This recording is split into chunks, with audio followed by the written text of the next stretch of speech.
Back in home office today with my little assistant, who you can see is looking very calm and cute today. And I have done a couple of things here after puppy training to make life easier. One is this chew here. It's actually a kangaroo tendon with peanut butter on the end of it. She's not so sure about the peanut butter, are you, darling? But nonetheless, she's been chewing away happily on that. And if she chews on this thing, it means she's not chewing on my fingers. Hooray! Remember the capability map work I did? This is the website that's currently being refreshed. It hasn't been launched yet, so this is a bit of a sneak peek. But this visual showing the 5 different skill categories and listing the skills has been shared on the internet. It's really nice to see it coming together and go live next week. I've got a loose end I'm working on, and that is a glossary to go with the capability map. So we've put that up in Google Docs, and I'm just editing that, looking for gaps at the moment, correlating it to make sure all the language, for instance, the skill categories line up with what's in the capability map. The site I'm finding really handy with defining terms is this Business Balls site, businessballs.com. They've got a glossary and terminology. So I've been starting with definitions here and then contextualising them if needed for the Learning and Development Capability Map. So I've just run the first webinar in the Social and Collaborative Learning Essentials course for the AITD.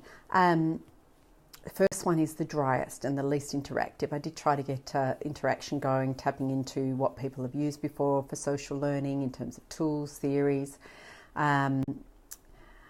But the subsequent webinars get a whole heap more interactive, and I'm looking forward to those. There's some conversation there, and I'll show you what that looks like in Curator in a little while. Just checking it's the video. Chunked around pieces of content. So I will be setting up a Slack for that. So we'll unpack Excellent. that quite a Of course, as always, recorded the session, which I'm going to now upload to the Curator platform for anyone who couldn't be there today. Feedback from the participants was that it was a good start to the course, good intro to the course. Hoping to see them all active online, uploading their own introductory videos over the next few days. We're at the vet's trying to get her relaxed with food, but it's not working very well. I've got a few conversations going on at the moment around options for my business model, for things I could do with my business. And of course, I've been heavily involved with the capability map with the Learning and Performance Institute and sort of thinking about where can we take this. I've got my business strategy day with a coach tomorrow. So I've taken the opportunity to do this quick brain dump on a flip chart, literally like 6-7 minutes worth of work. And I think there's something in the potential to build a whole ecosystem around the capability map.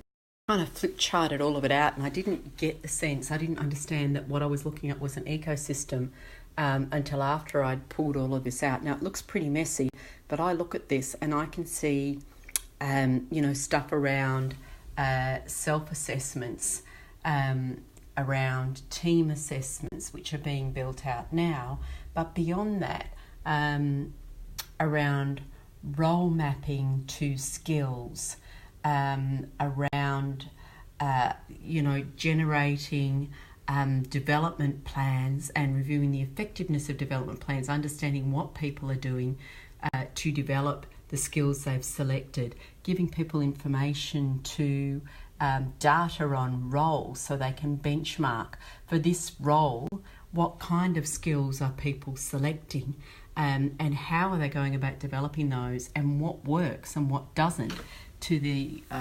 point down here around what works. There's also some benchmarking you could do around teams or L&D departments around the roles that are within those departments, around their structures, around from a team perspective, what kind of pathways they're putting in place and what works from that perspective. And then of course there's the whole idea around community building and around crowdsourcing some of this stuff through the assessment process, both the self-assessment and the team assessment over time. All right, so that might just look like a bowl of spaghetti to other people, but I look at that and I can see some really interesting opportunities in there and really good ways to add value and to build kind of a whole community around this. I look at the Towards Maturity model and what they've done on a longitudinal basis, gathering data around L&D strategy and tactics over time, and I think there's potential to do the same thing around capability. And it's quite exciting. I just need to figure out where to take this idea. Poor little Belle's a bit quiet tonight, aren't you, sweetie? She's a bit sore where she had a vaccination behind her shoulders, and she's just been very, very calm tonight. Hopefully it won't last and she'll be okay in the morning. Poor little thing.